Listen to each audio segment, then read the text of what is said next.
My husband extended his military contract for another 6 years behind my back and used his bonus for a down payment on a motorcycle for his mistress. When I called him out at the battalion family day, he dismissed me as unhinged and said, "This is the life you chose." I just looked at him and that was 8 months ago, but this morning he was on my doorstep sobbing. My mother was the quintessential officer's wife, who could have our entire life packed into boxes in 2 days flat, integrate into a new community before the welcome wagon even arrived, and manage to keep 3 kids happy and healthy across 7 different states. She was the rock of the family readiness group, spearheading every potluck and fundraiser, while my father was deployed and she was the one who knew his favorite brand of coffee and made sure he got it in every care package even when our budget was stretched thin. She was the person other wives would call in the middle of the night desperate for a reassuring voice.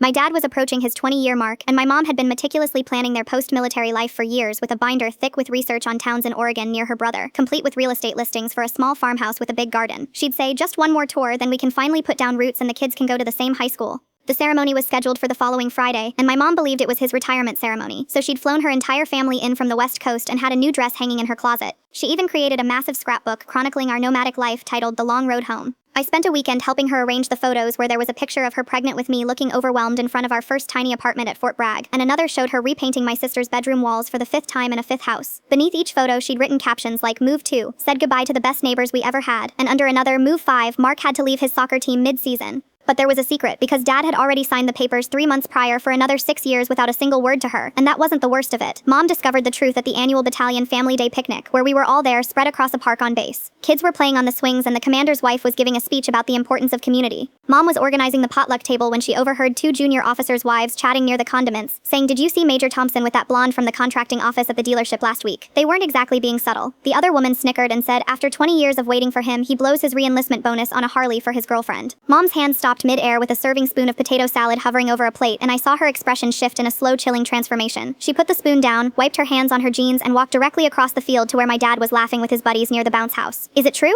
Her voice was low, but it cut through the noise, and everyone nearby quieted down. Dad put on a look of innocent confusion, asking, "Honey, what are you talking about?" She said, "The re-enlistment, the contractor. Is it true?" The entire park seemed to go still, and even the kids in the bounce house paused. The only sound was the hum of the generator and some pop song from a portable speaker. Dad puffed out his chest with his uniform crisp and said, "This isn't the time or place." Mom let out a sharp, bitter laugh that had nothing to do with humor and said, "20 years. For 20 years I've been waiting for you to come home for good, not just for a few weeks of leave. Home." Her voice grew stronger as she said, "I've been a single parent with a wedding ring." The battalion commander started to intervene, muttering something about professionalism, but Mom whirled on him. "Professionalism? Where was the professionalism when I was miscarrying our 3rd child alone because he was at a training exercise in Germany? Where was the professionalism when I had to tell our son his father was missing his graduation to play war games?" She turned back to my dad and the woman who was now trying to blend into the crowd and said, "Seriously? She can't be older than 25. Dad's face hardened and he said, "Linda, you're making a scene. This is part of the deal. You knew the life you were choosing and a little gratitude for my sacrifice wouldn't kill you." "Sacrifice," Mom said and pulled out her phone and started swiping. "You want to talk about sacrifice? I have over 5,000 photos on this phone and you are in 312 of them. I know because I counted on the lonely nights while you were gone." She tossed the phone onto the picnic table in front of him and said, "I sacrificed my education, my family connections, my friends, my entire life for your career. And for what? So you could buy a toy for your midlife crisis, Barbie?" Mom walked back to the potluck table, picked up the giant bowl of macaroni salad she'd spent the morning making, marched back to Dad, and upended the entire thing over his head. The wet mayonnaise-y mess slid down his face and onto the shoulders of his crisp uniform as chunks of pasta and celery clung to his medals. A collective gasp went through the crowd and 300 people stood frozen watching macaroni salad drip from Major David Thompson's head onto the grass. The commander pushed through the crowd with his face a mask of fury, and he didn't even glance at my mom. He looked at the mess on Dad's uniform and said in a deadly quiet voice that Dad was to be in his office at 0600 sharp. Then he turned and stormed off. The whispers started instantly, and Mom stood there for a moment watching the mayonnaise pool at Dad's feet before she turned and walked toward the parking lot. I grabbed my sister's hand, my brother grabbed her other, and we followed our mom, leaving the entire battalion staring after us. The heat in the parking lot was stifling, and Mom's hands were trembling so much she couldn't get the car keys out of her purse. My brother Mark gently took them from her and unlocked the minivan, then helped her into the passenger seat and slid behind the wheel, even though he was only 16 and had just gotten his license. My sister Sarah and I climbed into the back, and Sarah kept asking why Mommy dumped salad on Daddy. Mom just stared out the window at the manicured lawns of the base as Mark drove us home, and her hands never stopped shaking. The house felt alien when we entered because the decorations for the retirement party were still up with a banner reading "Welcome Home for Good" stretched across the living room and the scrapbook open on the coffee table. Mark guided Mom to the sofa while Sarah took me upstairs to my room. Mom picked up the scrapbook and stared at a photo of herself young and smiling, holding Mark as a baby at Fort Hood. After a long moment, she picked up her phone and sent a text, and I peeked over her shoulder to see it was to her brother Steve saying it's time. Mom didn't sleep, and around 3 a.m. I heard the squeak of the back door and saw her walking toward the garage, so I followed. She got in her car and drove back to the park on base where Dad's SUV was still in the parking lot, and a few spots away was a shiny new Harley-Davidson motorcycle. Mom sat there for a moment, then took out her phone and took pictures of the SUV and the bike, with the timestamp reading 3:22 a.m. She drove home and started a pot of coffee. At exactly 7:30 a.m. we heard a key in the front door and he walked in still in his uniform from the day before, now stained and smelling of mayonnaise. Mom was at the kitchen table nursing a mug of coffee, and Dad looked at her and said she had torpedoed his career, that the commander was threatening disciplinary action, and that she had made him a laughingstock. Mom put down her mug and said a single word, lawyer. Dad actually scoffed and said she didn't have a clue what she was getting into, and that every lawyer in town was a friend of his. Then he went upstairs to pack a duffel bag. Mom hung up and went into the garage where Mark found her. An hour later, sitting on the floor, surrounded by boxes she had meticulously labeled for the move to Oregon. She was crying silently, so Mark sat beside her and showed her his phone where a video of the macaroni salad incident was already making the rounds on a local military spouse Facebook group with hundreds of supportive comments. He put his arm around her and told her that everyone knew she was in the right, and that's when Mom finally let herself sob. Steve arrived that evening and he took one look at my mom's face and went into Big Brother mode. He had the number of a top-rated divorce attorney in the city and a cashier's check for $5,000. He explained that their grandmother had left them both a small inheritance, and he'd been managing Mom's share for years just for a day like this. Mom just nodded, looking exhausted. 2 days later, Dad returned for more of his things, and the contractor waited in her car at the end of our street while he went through the house. After he left, Mom had a consultation with the lawyer Steve recommended, whose name was Jennifer, and she specialized in contentious military divorces. Her first question was about hidden assets, and she explained that a reenlistment bonus for a senior major could be upwards of $50,000. Mom searched every bank statement she could find, but the money was gone. The next morning, a certified letter arrived from the base housing authority, and I wonder how my mom managed to count exactly 312 photos of my dad out of 5,000, if she did it all in one night, or if it was a slow, painful tally over years. The sound of that macaroni salad hitting his uniform must have been so distinct, and I wonder how Uncle Steve knew to bring exactly $5,000. Cars. I opened it on the front step and my whole body went cold because Dad had filed to have me removed as a dependent, and I had 30 days to vacate base housing. The letter stated that only the service member and their authorized dependents were permitted to reside on the installation, and my name was no longer on the list. I walked back into the house and found Mark at the kitchen table struggling with his physics homework. He looked up as I entered, and I noticed the dark smudges under his eyes because he had been staying up with Sarah, who was having nightmares while I was consumed with legal documents and phone calls. My 16-year-old was parenting his sister because I couldn't. I sat down beside him and he pushed his books away, saying he was trying to keep things normal for Sarah, so I could focus on fighting Dad. He said he knew this was a war, but the girls needed a stable presence. Just then, Sarah came downstairs holding a small locked diary, and she sat down with us and unlocked it. August 12, 2015. She read from the first page. Dad missed my first day of school because he had to go to the range. She turned page after page, and each entry was a small documented heartbreak of every missed birthday, every forgotten promise, and every parent-teacher conference he skipped. She had been keeping this record since she was 9, which was 7 years of evidence. The phone rang before I could process what she'd given me, and it was Janet, the head of the FRG. She said we needed to discuss my role as the group's treasurer, because apparently the incident at the picnic had divided the spouses. Half were calling for my resignation, while the other half threatened to walk if I was pushed out. Janet lowered her voice and told me that David had been spreading rumors that I was emotionally unstable and having a nervous breakdown. She didn't believe it, but some of the higher-ranking officers' wives were taking his side. I thanked her for the warning and hung up. 2 hours later, I was at Sarah's middle school responding to an urgent call from the principal, where I found David in the office, brandishing a stack of papers. He was attempting to have me removed from her emergency contact list, wanting to replace my name with his and the contractor's. The principal, a stern woman named Mrs. Gable, was holding her ground, refusing to alter any records without my signature. David stood up when he saw me and started yelling about my instability, and the principal calmly told him to lower his voice or she would call security. Jennifer called that afternoon with news that the subpoena for his financial records had been approved, and she'd found the bonus. All $50,000 of it was in a private bank account David had opened 4 months ago, but that wasn't all. The statements showed a pattern of spending going back nearly a year, with a down payment on the Harley, expensive dinners, and weekend trips to a resort in the mountains. The affair had been going on long before he re-enlisted, and he'd been laying the groundwork for his new life for almost a year. The next morning, Steve drove me to a therapist who worked almost exclusively with military families, and Dr. Evans had a quiet office filled with plants. I sat on her comfortable couch for 10 minutes in silence before I could speak, because 20 years of suppressed frustration and loneliness were lodged in my throat. She just waited patiently, and finally I started talking about the first deployment when I was 21 and pregnant, and terrified, and about the third one when Mark was a toddler and had a medical emergency. Mark had soccer practice that Friday, and I went to get him, and his coach, a retired command sergeant major, pulled me aside. He told me David had called him too, trying to get me barred from picking up my own son. The coach, a man who had seen his fair share of messy military divorces, told me he had informed Major Thompson in no uncertain terms what he could do with his request. He said Mark was a great kid who didn't deserve this, and that he would personally ensure I could always retrieve my son. It was a small thing, but it felt like a major victory. When I got home, I decided to sort through the mail that had piled up, and that's when I found them. Statements from credit cards I never knew we had tucked inside a grocery store flyer. There were 3 of them with over $40,000 in debt, all charged in the last year. I went through the statements line by line and saw a $1,500 necklace from a boutique downtown, monthly rent payments for a condo across town, and new furniture. He had been building a separate life with her using credit cards in my name. Sarah found me on the kitchen floor, surrounded by the statements, crying, and she crawled into my lap and asked if Daddy was mad at us. I hugged her tight, searching for the right words, and told her that Daddy loved her, but that sometimes grown-ups make bad choices that hurt people. She looked up at me with her eyes wise beyond her years and said she understood. She said it was like when he promised to take her to the father-daughter dance but had to work late, or when he said he'd teach her to drive but never found the time. Even my 13-year-old saw the pattern. 2 days before our anniversary, the doorbell rang, and it was the battalion chaplain. He said he wasn't there in an official capacity, but as a friend. He sat in my living room and told me that several senior NCOs had approached him concerned about David's behavior because they had seen him with the contractor all over town for months. He couldn't officially take sides, but he suggested I file a formal request for David's travel vouchers from his last deployment. On December 21st, I braved the commissary for some last-minute holiday groceries, and I was in the produce section when I saw her, the contractor by the deli. She turned to grab a shopping cart and my blood ran cold because on her left hand was my grandmother's diamond engagement ring, the one that had mysteriously vanished during our last move from Germany, the one I had mourned and planned to give to Sarah someday. She saw me staring at it and had the audacity to smile, a small triumphant smirk, because she knew I had no proof. I abandoned my shopping cart and walked out, then called Jennifer from the car with my voice shaking with rage and told her to file the divorce papers because I was done playing defense. On December 23rd, I sat in my car across the street from the battalion headquarters at Mo 900 and watched as a process server delivered the papers. 15 minutes later, David stormed out of the building clutching the envelope and he spotted my car and his expression shifted from confusion to pure fury. He started walking towards me, but his cell phone rang and he stopped to answer it, and it was probably his lawyer. I drove home to find Steve already there with a stack of empty boxes because he had come to help me pack up David's belongings. We started in the master bedroom and that's when we found them, a stack of letters from the contractor hidden in a shoebox at the back of his closet.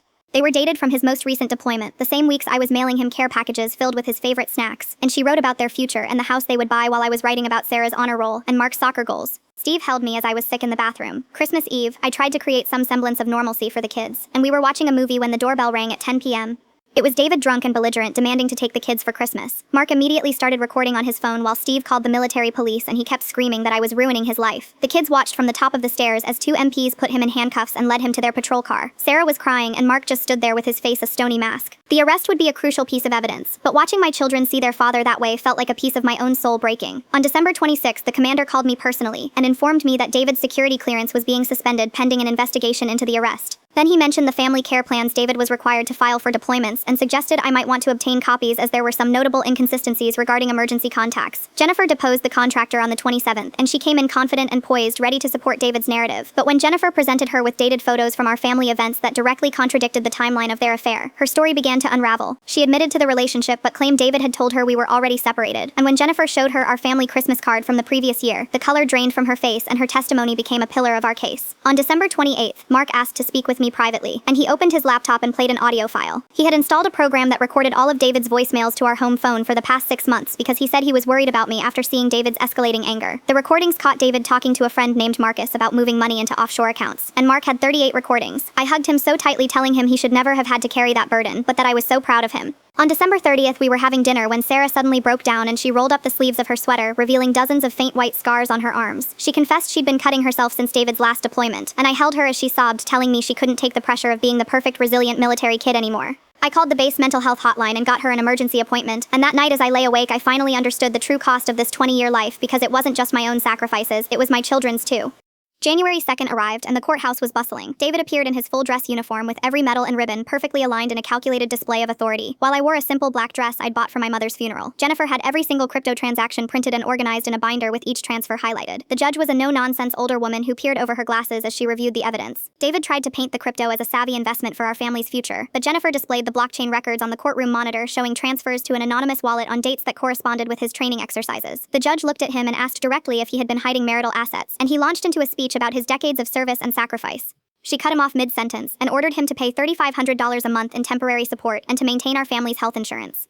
David's face flushed with anger, but his lawyer quickly quieted him. 2 days later, I saw Jessica from my book club at the commissary, and she pulled me into the cereal aisle and told me David had been telling everyone in the battalion that I was mentally unstable and fabricating stories to ruin him. He'd even gone to the family advocacy program trying to build a case for emergency custody. After that, I made a point to be visible by attending the monthly spouse coffee and volunteering to bring pastries. I went to the change of command ceremony and stood in the front row smiling and chatting with other wives, and I helped hide eggs at the children's Easter egg hunt. David would see me at these events calm and composed, while he looked increasingly frazzled by the ongoing investigation. Sarah's teacher called me in the second week of January and said Sarah had been writing stories in class about a brave knight who was always away fighting dragons, but who had a secret second family in another castle. She was drawing pictures of him with 2 different families, one in the light and one in the shadows, and the teacher said it seemed Sarah was trying to make sense of the betrayal through her creative writing. That's when I knew all 3 kids needed therapy, not just Sarah. Steve was still staying with us, and while sorting mail, he found a letter from a collection agency I didn't recognize. It turned out David had opened several store credit cards in my name, and the debt was significant with charges for things like expensive electronics and golf clubs. Steve drove me straight to the local police department to file a report for identity theft, and the officer told me this was tragically common in military divorces, where one spouse controls all the financial and personal information. The contractor showed up at my house one morning while the kids were at school, dressed in jeans and a t-shirt, and looked much younger and more vulnerable without the professional facade. She said she was willing to testify against David if I agreed not to pursue a civil suit against her, and she handed me a flash drive containing screenshots of hundreds of text messages. Messages where David called me a leech and a hysterical mess, and messages where he detailed his plans to hide his assets and leave me with nothing. She had saved everything. I took the flash drive and told her to have her lawyer contact Jennifer. I started attending a support group for divorcing military spouses that met in a church basement off-post where I met a woman named Patricia whose ex-husband had used the same tactics. She taught me how to run my own credit reports and search for hidden assets, and she'd been divorced for 2 years, and promised me that while the first year was a nightmare, it did get better. Her ex was now stationed in Korea. On January 15th, David's commander issued him a formal letter of reprimand for conduct unbecoming an officer, and his name was removed from the promotion list to lieutenant colonel. He left me a furious voicemail screaming that I had single-handedly destroyed his 20-year career, and Jennifer saved a copy of the voicemail for our evidence file. Mark got into a fight at school the next week because another military kid had been repeating the rumors David was spreading about me. The principal suspended them both, but told me privately that he understood why Mark had reacted. I sat with my son in the principal's office with his eye already swelling shut, and my heart broke that he was fighting his father's battles for him. That night, Steve found me in the kitchen at 2 a.m. looking through old photo albums, and I told him that sometimes I missed the man I thought David was, the smiling young officer in the pictures. Steve sat with me and said, "You weren't in love with him. You were in love with the idea of him with the life you were promised." On January 20th, Jennifer informed me that the base's legal office, JAG, had launched its own investigation into David's misuse of government property. They had discovered emails to the contractor on his official military account, and records of personal calls made during duty hours, which was separate from our divorce, but would have serious consequences for his career.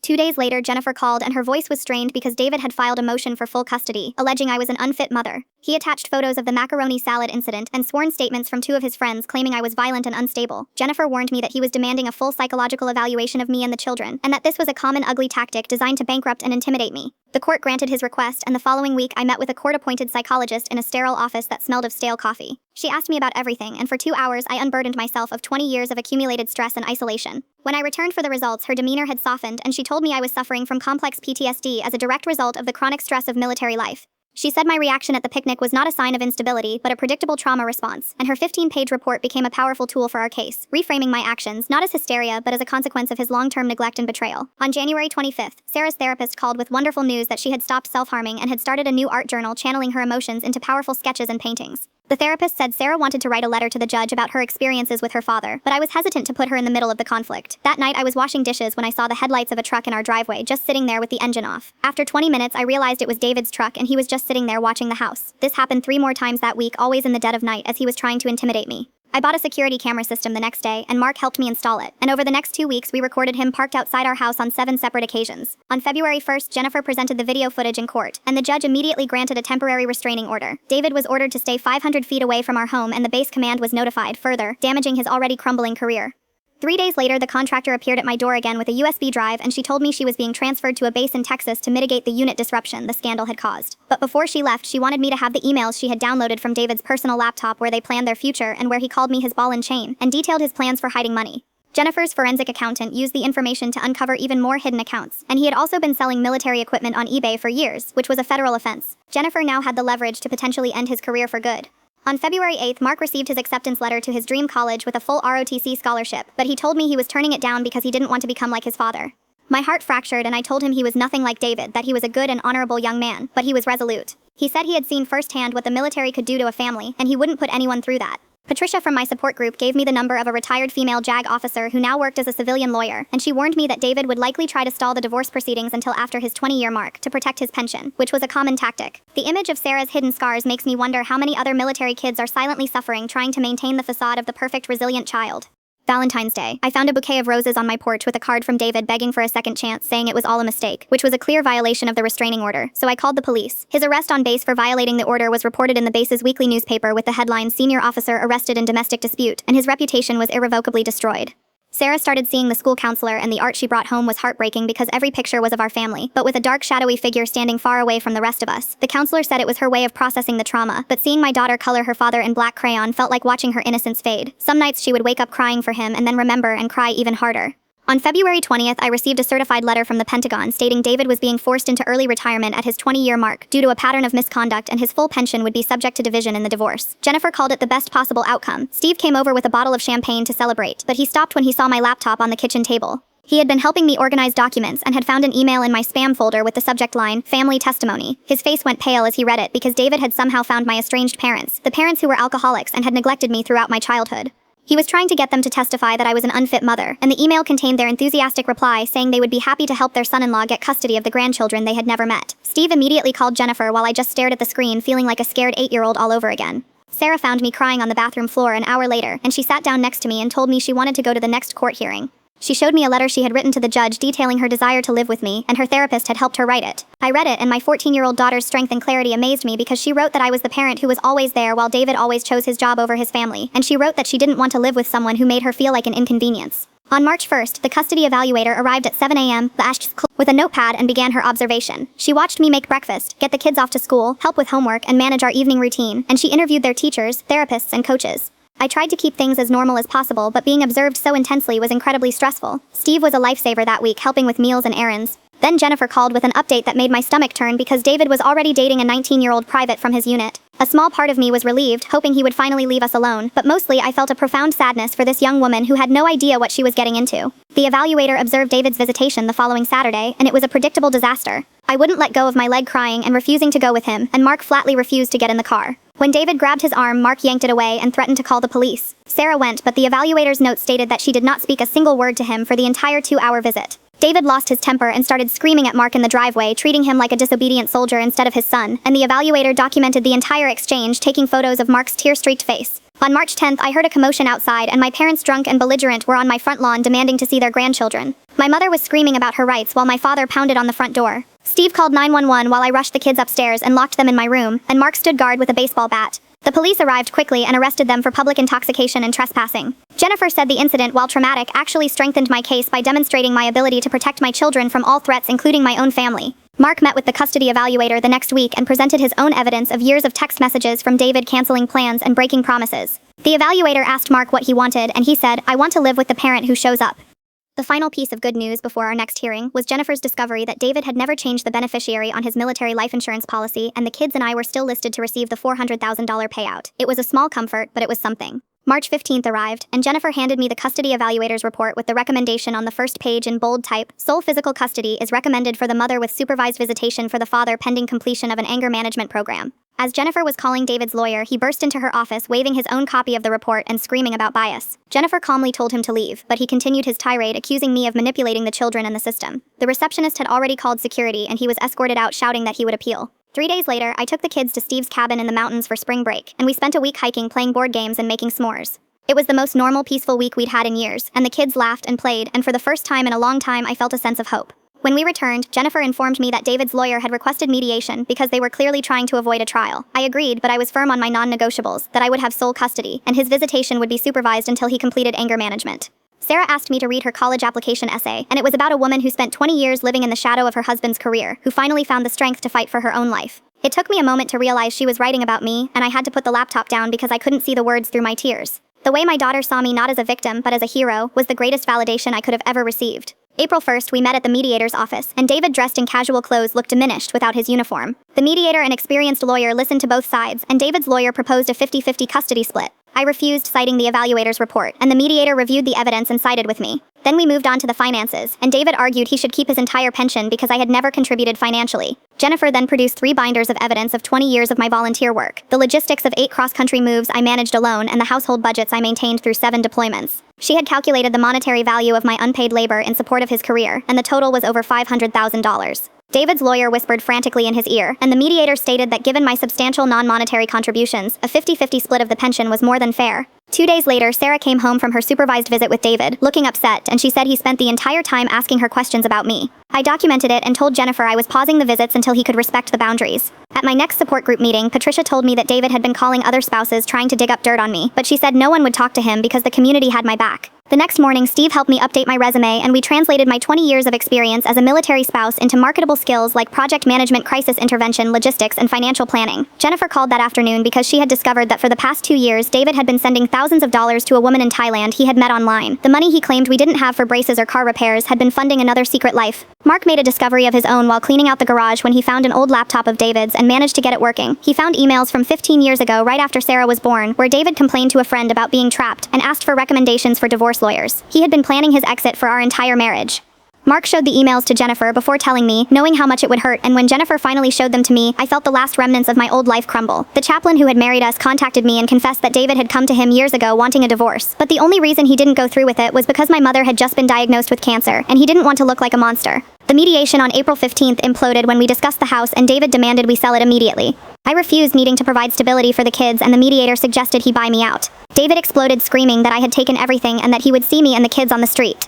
Steve stayed another week to help me prepare for trial, and we spent days organizing 20 years of my life into evidence. Jennifer called on April 20th because David's retirement was official, and his pension was now a divisible asset with the numbers locked in. Sarah got accepted to a summer art program, something she never would have pursued, when David was around to call it a waste of time. David's lawyer made one last settlement offer on April 22nd, and it was insulting, so Jennifer countered with our original terms. The best news came on April 25th, when a local nonprofit hired me as their new volunteer coordinator, based on my extensive FRG experience. It was a remote position that would allow me to be home with the kids, and it was my first job in 20 years. A few weeks later, David's lawyer officially withdrew from the case, citing an inability to work with his client. At the next hearing, the judge gave David a final deadline to find new counsel and set a trial date for June. That night, I took the kids out for pizza to celebrate my new job. May 1st was David's official retirement date, and there was no parade, no ceremony. I drove past the base that day and saw him loading the last of his office supplies into his truck alone. On May 5th, his new lawyer called for one last attempt at mediation, and David looked defeated. He agreed to all my terms and the settlement was drafted and signed. I got the house sole custody, half the pension, child support, and 10 years of alimony. 3 days later, we stood before the judge, and she looked at David and told him he had brought dishonor to his uniform and his family. Outside the courthouse, he tried to tell me he had always loved me, but I told him he loved the convenience of me, and then I drove away. The divorce was finalized that afternoon, and I legally changed my name back to my maiden name. The kids chose to hyphenate their last names, a decision they made together. On May 10th, I signed the final papers, and 20 years of my life were over in an instant, but it felt like a beginning. When I got home, the kids were taking down all of David's military plaques and awards from the hallway wall, and we replaced them with their own achievements like Sarah's artwork, Mark's academic awards, and my first grade drawings. It was our wall now. 3 days later, I started my new job in what used to be David's home office, and my first paycheck was framed and hung on that wall. The following Saturday, David picked up the kids for his first supervised visit, and it was awkward and tense, but we were civil. On May 15th, I attended my first FRG meeting as a single woman, and the younger spouses looked at me with a newfound respect. Sarah completed her therapy program, and her final project was a stunning painting of a phoenix rising from the ashes of a tattered military uniform. The first pension and child support payments arrived on the 20th, so I took the kids shopping and we redecorated their rooms, finally making the house feel like our own. Mark graduated from high school with honors on May 28th, and David was there, but he sat in the back alone. In his valedictorian speech, Mark looked directly at me and said, "True strength isn't about power or rank, it's about integrity and love." On the 30th, Sarah and I planted a garden in the backyard, something I'd never bothered to do before, and she asked if the flowers were permanent, and I told her they were. On Memorial Day, I watched my children playing in our backyard, and the house was ours. My job was secure, and our future was our own. I opened my laptop and began to write my story, hoping it might help someone else feel less alone. And within hours, my inbox was flooded with messages from other military spouses, sharing their own stories of sacrifice and resilience. I realized that this was no longer just my story. It was ours. It's been real, digging through all this with you, and thanks for being here for the story. I can't wait to see what we unpack next, and hit that like button because it makes a bigger difference than you know.